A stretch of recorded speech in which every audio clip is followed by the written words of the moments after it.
আগুনে পুড়ে গেলে মানুষ সবচেয়ে বড় ভুলটা করে, আর তাতেই ক্ষতি দ্বিগুণ হয়। আগুনে পুড়ে গেলে প্রথম কাজ হচ্ছে আগুন থেকে সরান। কাপড়ে আগুন লাগলে দাঁড়িয়ে চিৎকার না করে স্টপ, ড্রপ অ্যান্ড রোল, মাটিতে শুয়ে গড়াগড়ি দিন। এরপর সবচেয়ে গুরুত্বপূর্ণ ধাপ হচ্ছে পোড়া জায়গা 20 মিনিট পরিষ্কার ঠান্ডা পানির নিচে রাখুন।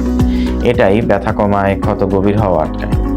বরফ দিবেন না, টুথপেস্ট, তেল, ঘি, ডিম, হলুদ কিছুই লাগাবেন না, এগুলো ইনফেকশন বাড়ায়। পোড়া জায়গায় যদি কাপড় লেগে না থাকে তাহলে আক্রান্ত ব্যক্তির পরিধান করা কাপড় আলতো করে খুলুন, কিন্তু লেগে থাকলে কখনোই টান দিবেন না। এরপর পরিষ্কার শুকনো কাপড় বা গজ দিয়ে ঢেকে রাখুন। তখন হাসপাতালে যাবেন। যদি ফোসকা পড়ে, মুখ, হাত, পা বা যৌনাঙ্গ পুড়ে যায়, যদি বাচ্চা বা বয়স্ক মানুষ হয়, শরীরের বিপুল অংশ যদি পুড়ে যায়, তাহলে দেরি না করে হাসপাতালে যান।